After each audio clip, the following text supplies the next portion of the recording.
Hoje a gente está aqui para dar o pontapé inicial a uma sequência de podcasts com o tema Como Lidar. E a ideia é a gente trazer pessoas significativas, importantes, para abordar temas específicos que impactem a sociedade, especificamente, mas as famílias, a escola. E hoje a gente está aqui com a Fernanda Jota, que é uma psicóloga incrível, que tem mais de 20 anos de experiência, atua com crianças, adolescentes, e a gente está super feliz de trazer você para esse primeiro passo, assim. Super feliz de estar aqui com você, Fernanda. Eu me sinto muito honrada de participar de um programa tão bacana como esse. Falar para famílias é o que me dá mais prazer profissionalmente, e eu acho que com isso aqui a gente pode chegar a muitos espaços, a muitas casas, né? Que a gente não conseguiria se a gente fizesse espaços muito individuais de discussão. Então, muito bacana. Obrigada pelo convite. Estou muito honrada. Feliz de você estar aqui, de verdade. E a gente está aqui também com a Camila Martins, que é pedagoga, que tem aí também mais de 20 anos de experiência, começou na sala de aula e hoje está nesse espaço de gestão, impactando famílias também, mas principalmente adolescentes. E também estou muito feliz de estar com você aqui hoje, Camila, como uma contribuinte dessa troca, dessa conversa que a gente vai ter por aqui. Obrigada, eu acredito muito na temática do discutir, do refletir. Acho que qualquer oportunidade que a gente tem de conversar sobre temas relevantes para os nossos alunos, para os nossos pais e mães que estão em casa, eu acho que vale sempre a pena. Acho que sempre tem alguma coisa boa para a gente aprender aí. Muito bom. Então, sem mais delongas, né, o nosso Como Lidar hoje vem com um tema específico, que é a adolescência, rede social e os desafios que a gente tem nesse lugar, assim. A gente traz especificamente a série Adolescência, tentando entender até o impacto dessa minissérie na sociedade. Eu, particularmente, estou super impactada e fiquei super impactada nos dois lugares que me afetam diretamente, que é como mãe e como educadora. E aí, Fernanda, você como mãe também, mas principalmente enquanto especialista, e olhando diretamente para essa faixa etária, qual é o maior impacto que você acha que essa minissérie traz? Acho que ela tem várias camadas, inúmeras camadas, mas o que você acha que acabou afetando tanto, assim, impactando tanto as famílias, pais e escola? Eu fiquei muito impressionada com o impacto, né, dessa série na sociedade de modo geral, né? Como as pessoas me escreveram assim para falar sobre isso, né? Vamos conversar sobre isso. Então eu acho que tem, refletindo muito sobre essas questões todas, me pareceu duas coisas. Uma é muito real, né? Bateu em todo mundo, nos pais de modo geral, porque é real demais. Aquele menino é o menino de todo mundo. Né? É o menino que tá nas nossas casas, né? São nossos filhos. O Jamie representa tudo isso, né? E a segunda coisa é o que os pais têm refletido hoje do distanciamento, né? Do gap intergeracional que existe hoje em dia, né? Tem um autor que eu gosto muito, ele chama Ayn Omer, é um terapeuta de família israelense. Ele diz que nunca houve um gap intergeracional tão grande como está havendo hoje em dia, né? Os pais e os filhos tão distantes em termos de conhecimento, em termos de visão de mundo, em termos de que mundo é esse que a gente habita, né? Então, os pais sem saber mesmo como se comunicar com esses filhos. Então, eu acho que a série mexeu com todo mundo de modo geral, dessas duas maneiras, sabe? Eu penso assim. E eu acho que a gente, enquanto escola, isso dá uma impactada. Porque ali traz a escola no lugar vulnerável de vários acontecimentos, de várias questões, de um não acompanhamento. Para você, Camila, assim, o que te impactou enquanto educadora e principalmente enquanto hoje diretora de uma escola que tem ensino médio, que tem esses adolescentes e podem ter essas duas identidades, quanto da menina, quanto a do menino, assim? Eu acredito que o episódio 2, inclusive, que fala muito, né, do impacto na escola, ele reflete muito essa carência que a gente tem de diálogo. Os alunos hoje são muito autossuficientes, eles acham que encontram as respostas muito facilmente nesses ambientes que a gente não consegue penetrar, que são esses ambientes da internet, em lugares da internet, que não são lugares ali rastreáveis facilmente por um adulto, que é esse lugar velado que ele esconde quando o adulto está por perto. E isso mexe muito comigo, porque eu observo muito isso no cotidiano. Eu observo aquele aluno que muda a feição quando passa um adulto perto. É esse mesmo aluno que acha que o que eu faço quando eles não estão olhando, né? Então, isso é muito forte nessa minissérie. E isso traz também muito a narrativa das famílias, que já se colocam como muitas vezes rendidas, né? Eu não sei o que fazer com meu filho, eu não consigo lidar com isso, vocês têm que me ajudar, ou vocês estão aí para isso, acho que o que ele fez também não é tanta coisa, não é tão errado, porque todo mundo faz. Então, todas essas questões, elas se embaralham muito quando você fala do ambiente escolar, porque eu falo de muitas criações diferentes, muitas expectativas do que é uma família, de pessoas, né? Configurações. Isso, muitas configurações no mesmo ambiente, né? Eu estou falando ali de 300 formas, 400 formas diferentes de se criar alguém, né, para o mundo, e 400 visões diferentes, né? Então isso é muito, muito representativo. Agora, vocês duas trouxeram até na fala algo relacionado à família. Essa dificuldade de conexão, essa distância e esse jeito de lidar da família. E a neurociência traz que a gente nasce para se conectar. A gente nasceu para se conectar com o outro. E essa conexão, ela não começa e não pode começar na adolescência, né? Eu, enquanto especialista da educação infantil, a gente precisa, enquanto escola, plantar essa semente do protagonismo, mas do acolhimento, do pertencimento, lá quando as crianças pisam na nossa escola. Mas, Fernanda, assim, o que você traz até enquanto especialista para esses pais que estão no caminho do meio? Acho que a série traz uma questão específica, até de atualização.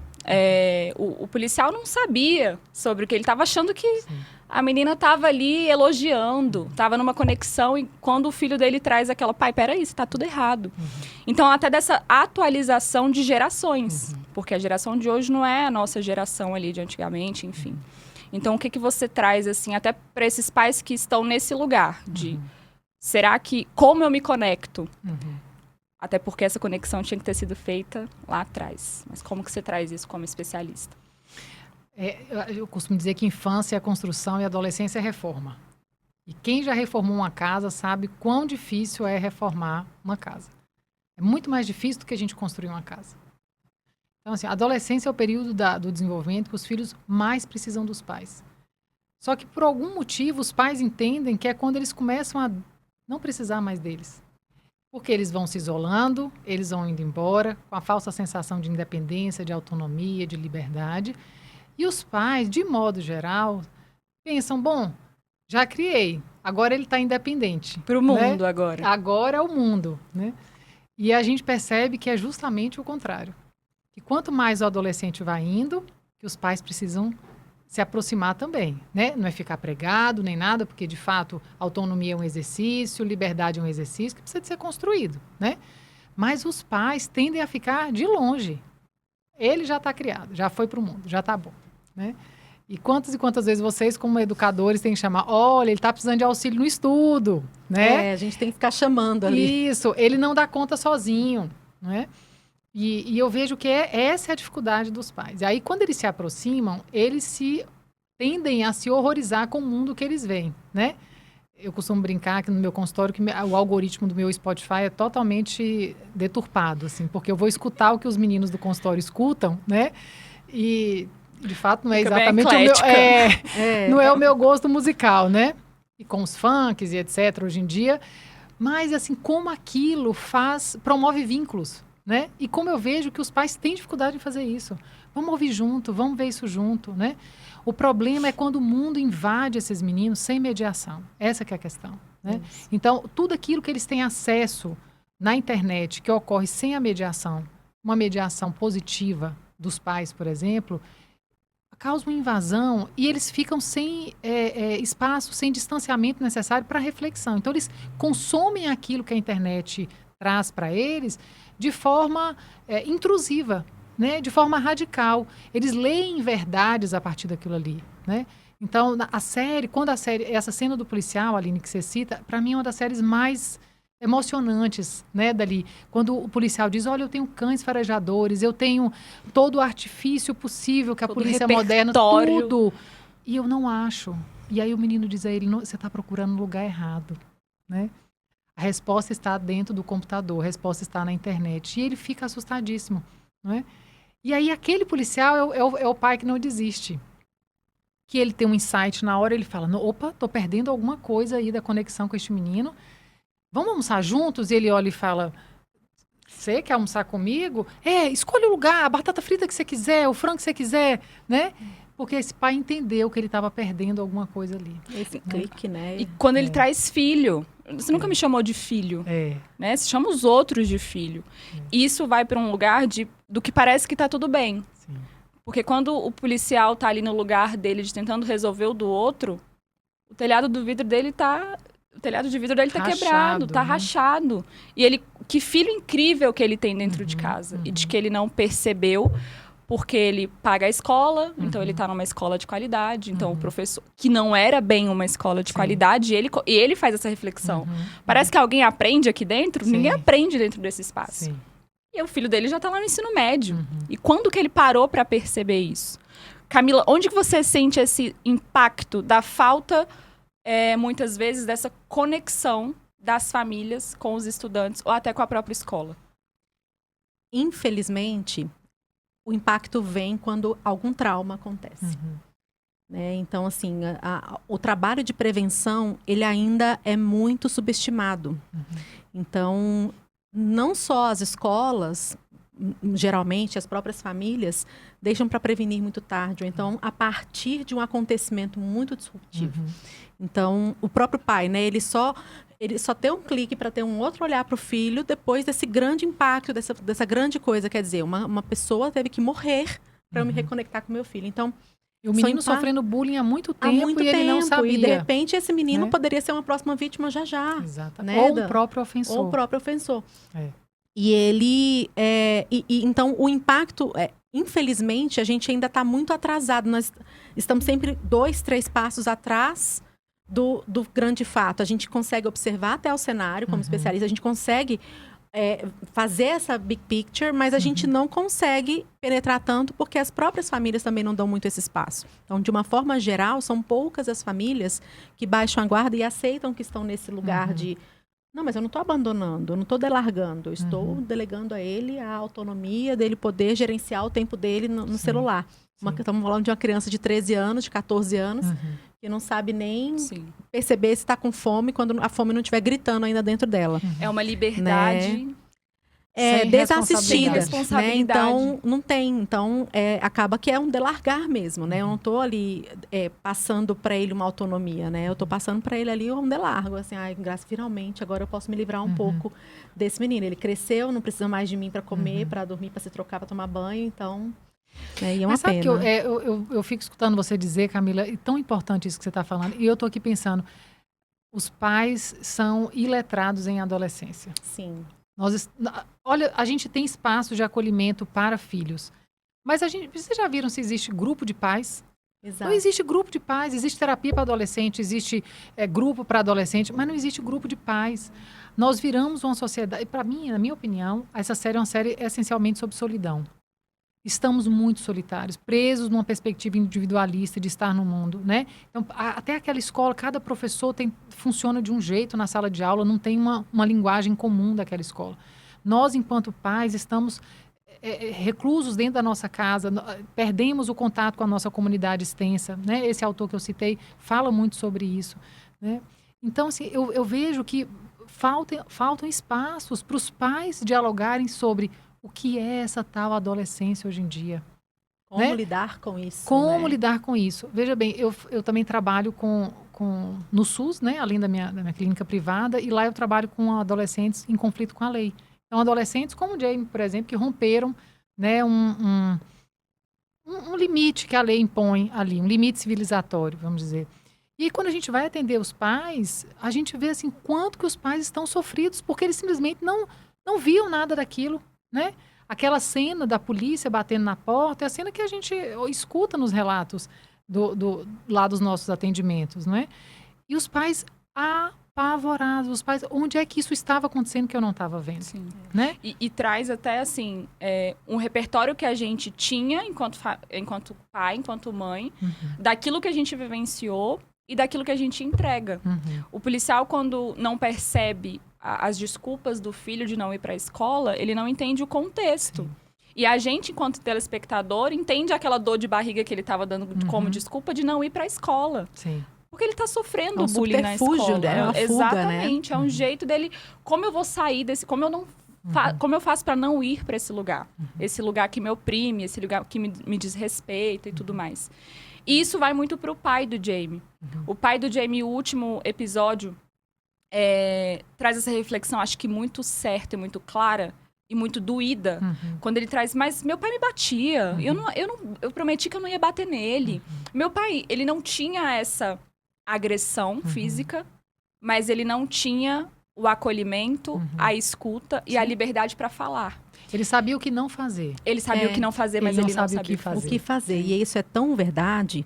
Eu já lidei com alguns casos em escolas, né, que eu trabalhei, de famílias que diziam, não, mas meu filho, ele só tem 10 anos. Ele não vai estar, né? Não foi ele que escreveu isso. Não, meu filho tem 12 anos, meu filho é um gênio, ele é tão lindo, ele é tão educado, ele é tão querido, ele é sempre tão gentil.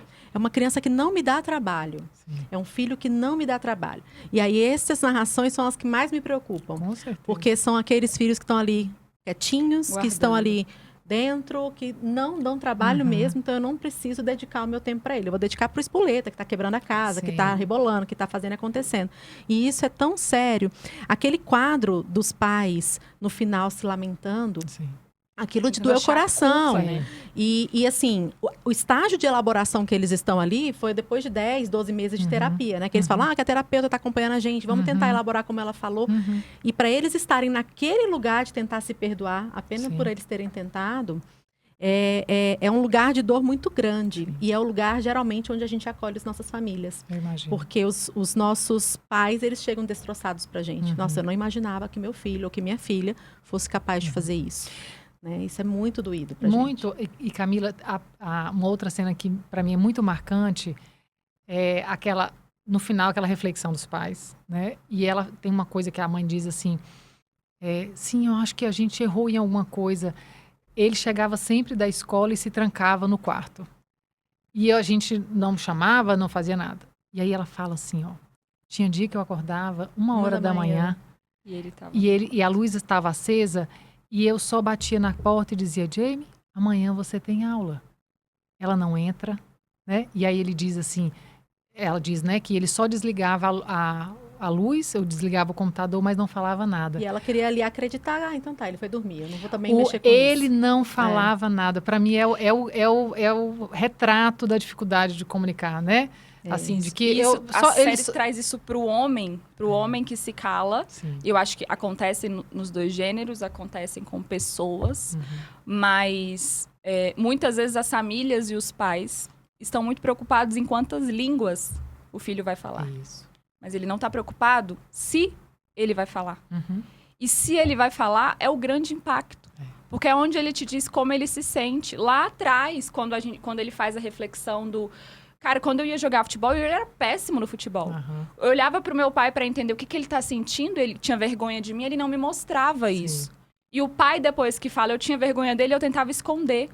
Então, esse esconder o sentimento do outro, essa não aceitação da vulnerabilidade até, que em muitos momentos vem pro homem, porque é o lugar da série, do cara que acredita que é dessa forma e que a mulher não tem um lugar, enfim. É um ponto muito importante da nossa sociedade. E tem uma frase que é bem impactante, que é: se você não fala, o seu corpo fala.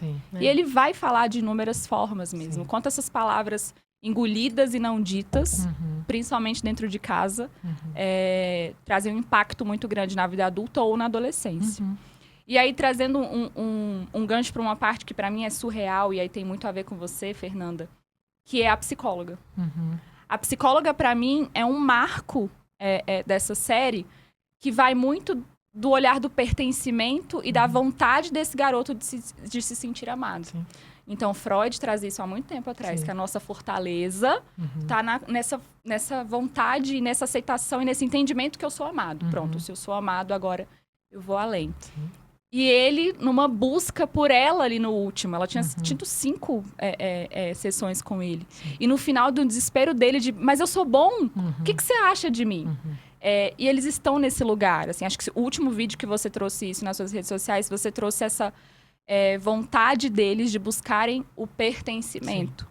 E muitas vezes as famílias estão voltadas para uma adaptação escolar da criança de 2 anos, que é difícil a despedida, difícil o aceno.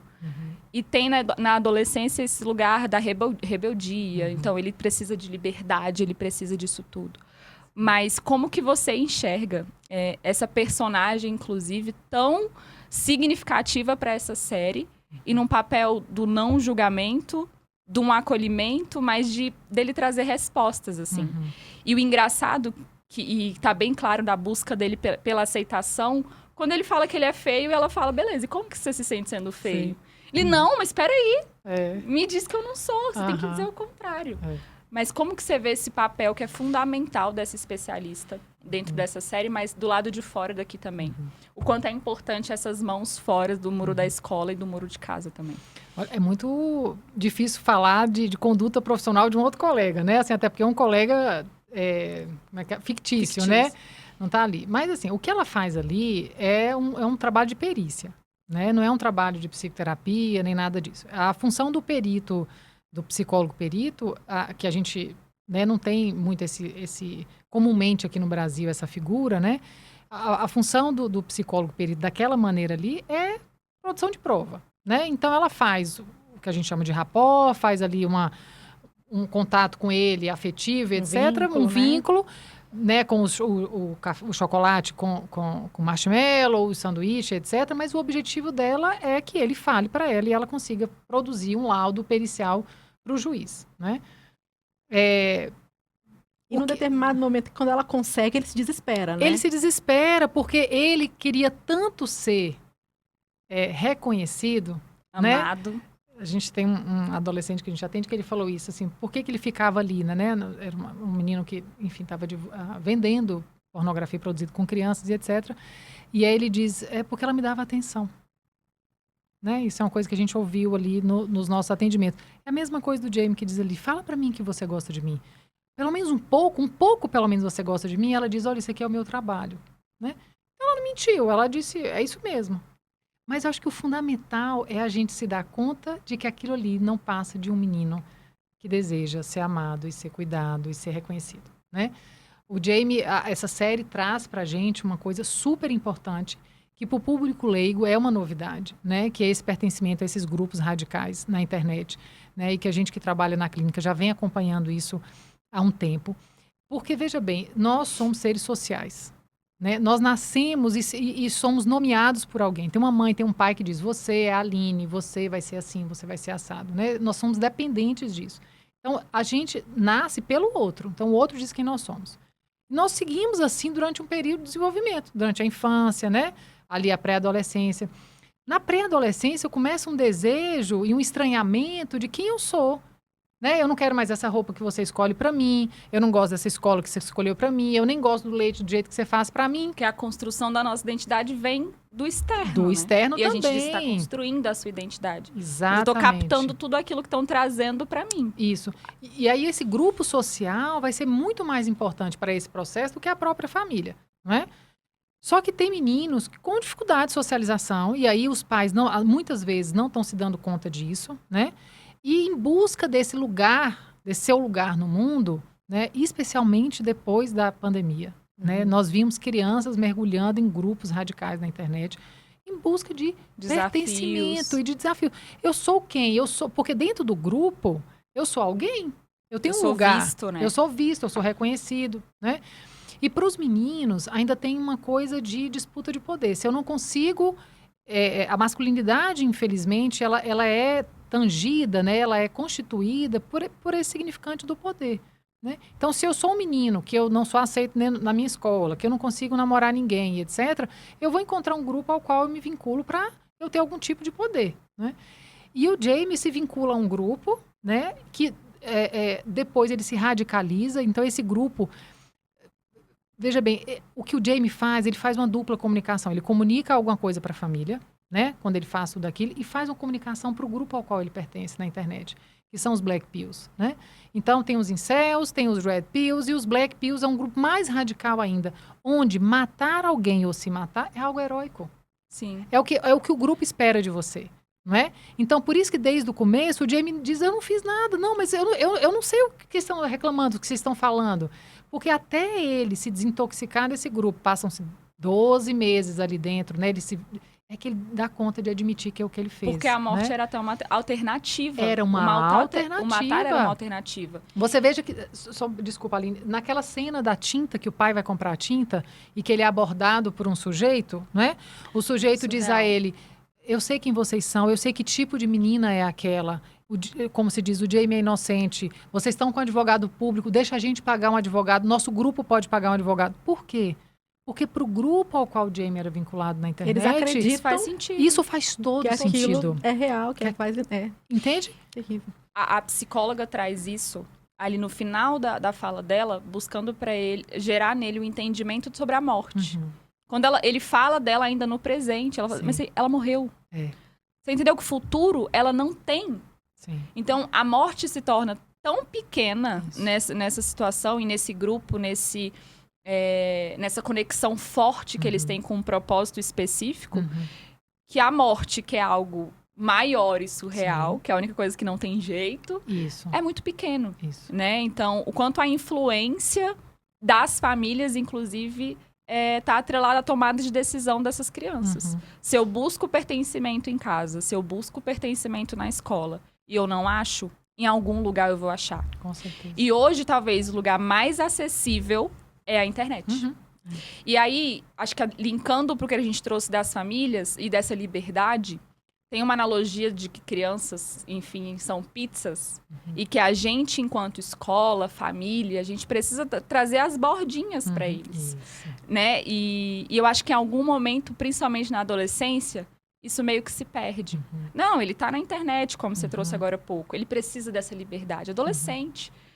E o quanto essa falta de entrosamento, de entender qual é a música do meu filho, qual é a banda favorita dele, qual é o time que ele gosta, causa essa busca desses jovens por pertencimento.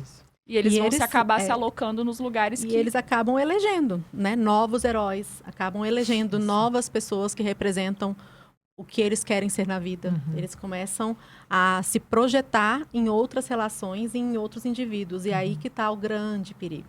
Né? Porque muitas vezes eles se projetam em indivíduos, em figuras que não são nem reais.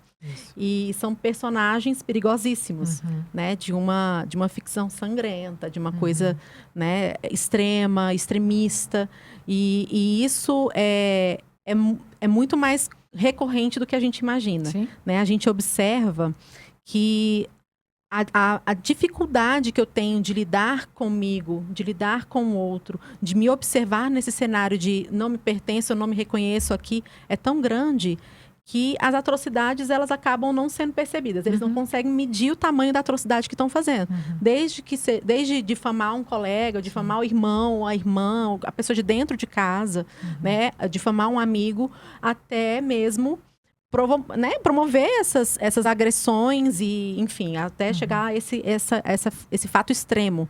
Né? E as famílias, no seu desespero do achar que não é com elas, ou de não perceber que está dentro da casa delas, ou de ser julgada por outra família, porque, você não está cuidando do seu filho, né? Pois é, olha só o que acontece.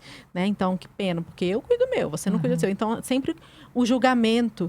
E os pais também, apesar de ter o conflito geracional, mas a gente tem duas gerações que têm ali uma perspectiva muito diferente, mas ao mesmo tempo os dois têm o mesmo detrator, que é a internet. Então, da mesma forma que o filho busca identidade na internet, o pai busca o acolhimento na internet também. Então ele, mas o que eu faço com meu filho?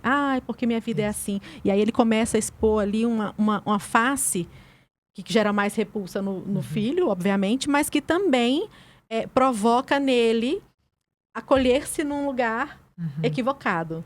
acolher-se e se coloca numa posição totalmente fragilizada, Sim. porque ele vai perdendo também a essência e a identidade, porque ele também começa a buscar referenciais em lugares ali que às vezes nem são reais também, né? Nem são reais, são fluidos, entende? Tem pouco lastro, porque perdemos nosso senso de comunidade extensa. Quando a gente, né, a nossa geração lá atrás, nossos pais tinham alguma questão com os filhos, ela ia consultar os avós, ia consultar uma tia mais antiga, né? Tudo isso. Nós perdemos esse senso de comunidade. Por isso que eu bato tanto nessa tecla. Perdemos os espaços de paz, de discussão de paz, enquanto comunidade, né? E aí, esses grupos na internet de paz, você citou muito bem, Camila, assim, esses grupos de paz na internet são tão ou mais radicais do que esses grupos que os adolescentes frequentam, né? Sim. Para você, hoje, o tema da educação parental virou um fla-flu, né? Cama compartilhada, não cama compartilhada, né? Você pode gritar, não pode gritar. Não pode dar limite, você não pode usar não na frase que você vai dar limite. Gente, os pais estão confusos. Confusos. Super estimulados, igual a Super, criança, né? igual, você tá vendo que a gente gira, tá todo mundo no mesmo lugar? Né? Porque a gente está se distanciando do mundo real. A gente está vivendo o império das imagens. Eu quero parecer... Não basta eu ser uma mãe boa, eu tenho que parecer uma mãe boa. Entende? Os filhos como projetos. Se o meu filho não passar em determinada faculdade, se meu filho não conseguir falar não sei quantas línguas, o fracasso é meu. Né? Então, tudo isso é a radicalização das relações. Né? E o que a gente observa com os adolescentes, muitas vezes a gente está observando os pais também. E a produção de dissonâncias cognitivas. Né? Então, o Jamie é um retrato muito... fiel do que é. Quando eu vejo muito a mesma coisa, eu leio muito sobre a mesma coisa, eu faço sempre a mesma coisa, eu passo a acreditar que aquilo é uma verdade. Como que o algoritmo da internet funciona hoje? Ele acredita que eu sou muito fã de mim mesmo, porque ele só me manda mensagens, ideias a respeito daqueles vídeos que eu vi. Então, se eu vi um vídeo sobre culinária, haverá centenas de vídeos sobre culinária sugeridos. Não precisa nem ver. Se a gente falar que, olha, eu quero comprar um sapato tal, vai aparecer o tempo todo. Agora você veja, se o menino começa a acessar um vídeo de pornografia, por exemplo, na internet, haverá centenas de sugestões sobre isso e ele vai passar o dia vendo sobre aquilo. Se ele digita Black Pill no buscador, ele será inundado de mensagens sobre Black Pill. Né? Se eu digito grupos de incel na internet, ele será inundado daquilo. Então, quanto mais eu vejo sobre uma coisa, mais eu acredito que aquela coisa é verdade. Porque se eu fico trancado dentro de um quartinho, vendo aquilo ali o tempo inteiro e não me conecto com o real mesmo, que o real, gente, é o espaço da reflexão, é o espaço da frustração. Quando os nossos filhos estão em encontros reais, eles têm que desenvolver habilidades sociais de convivência. Porque tem um que chama ele de chato, ele tem que ser legal para poder se manter naquele grupo, ele tem que desenvolver tudo isso que lá na internet ele não precisa. Sim. Ele pode... A ilusão do anonimato na internet promove a criação dessas radicalizações, desses grupos radicais. Eu posso falar o que eu quiser. Várias vezes eu estou lendo comentários sobre uma notícia na internet e eu me pergunto sempre, será que essa pessoa falaria com esse tom de violência se fosse face to face? Geralmente não. Não. Porque você tem que lidar com a reação do outro, com o limite, com a borda que Pega o outro a consequência te dá. dessa sua ação. Isso. E acho que a internet vela muito isso. Sim. Né? O termo é terra sem lei. Muitas coisas aconteceram e muitas atrocidades, enfim. Que você tá ali, você não dá a sua cara a bater. Você digita. Qualquer coisa você apaga, qualquer coisa você muda. Sim. Você coloca uma persona que não é você e você diz tudo aquilo que você quis. Acho que você trouxe um ponto importante, Fernanda, dessas tentativas das famílias e o quanto em algum momento a gente se perdeu e hoje em dia cresce uma função super importante na sociedade. Eu vi que você tem essa formação, eu também tenho essa formação. Eu acho que a Camila também, que é a de educadora parental. Sim. E do quanto isso tá crescendo. Acho que antigamente ninguém entendia o que era educadora parental e que não que vá dar uma receita de bolo, mas queria que você falasse um pouco sobre a importância desse papel mesmo, que é essa tentativa de, até trazendo para as crianças pequenas, às vezes as famílias veem, olha, ele tem 2 anos, e eles param de pular no sofá. E eu falo para ele, para, João, e ele não para. E a gente fala, será que é porque ele tem 2 anos? Será que é porque o corpo dele está pedindo isso? Então, acho que a educação parental ela vem um pouco nisso, assim, conheça é o seu filho, conheça os marcos do desenvolvimento das do seu fases filho. de desenvolvimento dele, né, para você aprender a lidar com elas. Para se repertoriar, que não é uma receita de bolo, mas dá um clique de, cara, pera, deixa eu ver se eu posso seguir por aqui. Mas me fala um pouquinho sobre isso e a importância desse papel hoje, nessa sociedade de pais e mães que buscam esse entendimento com as famílias e com as suas crianças. Eu acho isso muito bacana. Eu acho que a gente está evoluindo enquanto sociedade. Quando a gente vê que tem coisas muito ruins, a gente... Olha, eu penso que já foi pior, né? Eu penso que, por exemplo, meu pai apanhava na língua do professor quando ele errava alguma equação de matemática. Ou seja, eu penso que hoje estamos melhores, porque isso é inadmissível dentro de uma escola, não é? Mas eu sigo uma linha que chama educação, parentalidade consciente. E a parentalidade consciente, ela, assim, a regra fundamental, a premissa fundamental é, primeiro a gente trabalha na gente enquanto pai e mãe, quais foram as nossas dificuldades enquanto filhos, como é que a gente foi parentalizado, e o que nossa malinha transgeracional traz de problemas. A gente trabalha tudo isso antes de ir lá e tentar ser pai e mãe desse filho, né? Então, o trabalho com os pais do meu consultório é muito assim, de eu ouvir onde que dói em você quando você vê seu filho fazendo isso. Por que isso te toca tanto? Por que isso para você é tão intolerável? Por que é tão difícil lidar com isso? E aí a gente vai ouvir da história dos pais, né? Porque eu não tive espaço para isso, eu não podia gritar, eu não podia, né? Eu tinha que ser... Enfim. Então, a gente vai cuidar dos pais primeiro. Educação parental é sobre acolhimento de pais. É cuidar dos pais, né? Porque se a gente está bem, a gente consegue cuidar bem dos filhos. É igual a metáfora das máscaras de oxigênio no avião. Primeiro a gente põe em você, depois você bota nas crianças e nos idosos. Então, primeiro cuide de mim. Então, muitas vezes os pais ficam lá e eu não atendo adultos, eu só atendo criança e adolescente, aí os pais vão para uma sessão. Daqui a pouco a gente pode marcar de novo? Aí vem de novo. Pode mais uma sessão? Pode. Quando eu vejo, eu fiz 6 com aqueles pais e eu vejo que não é... É a revelação que ele quer ser, né? Que ele precisa do acolhimento, né? Do ser cuidado. E do quanto isso está nos pais e também está nos professores. É. Porque as nossas marcas, Claro. pode ser que marquem também os nossos filhos ou os nossos estudantes. Exatamente, Olha, terrível. passaria a tarde inteira falando sobre Nossa, tem todos esses tantas assuntos. coisas, né? Eu acho que dá para fazer uns 5 podcasts só sobre também esse assunto. volume 1, volume 2, volume 3. Eu acho. Mas a gente queria muito te agradecer, Fernanda, por esse diálogo, por essa troca. Eu acho que a troca, ela faz com que a gente tenha outras percepções, diversas percepções sobre o mesmo assunto. E ter você pertinho de novo é muito bacana. Manu J, pra mim, é uma criança incrível. E você veio com uma família muito parceira. A gente tem uma lembrancinha pra você. Depois você abre com calma. Ai, legal. Obrigada, mas a gente, em forma de gente. agradecimento mesmo por essa sua Obrigada. abertura e essa aceitação para essa troca tão importante. Camila, também muito obrigada. Foi super bacana estar aqui com vocês, dividindo esse tempo, esse momento. E eu saio daqui mais sabida do que eu entrei. Que bom. Muito obrigada. Eu que agradeço o convite. Enfim, contem comigo. Eu adoro falar sobre criação de filhos. Uma paixão para mim muito grande. Uma honra estar aqui. Obrigada também. Sempre que quiser, eu estou à disposição. Muitos assuntos me interessam Que bom. de forma muito completa. Então, eu adoro conversar sobre essas coisas também. Aline, obrigada, viu, pela sua condução aqui hoje. Foi muito especial. Muito bom. Obrigada. Um programa que vai te proporcionar as ferramentas necessárias para conquistar seus objetivos.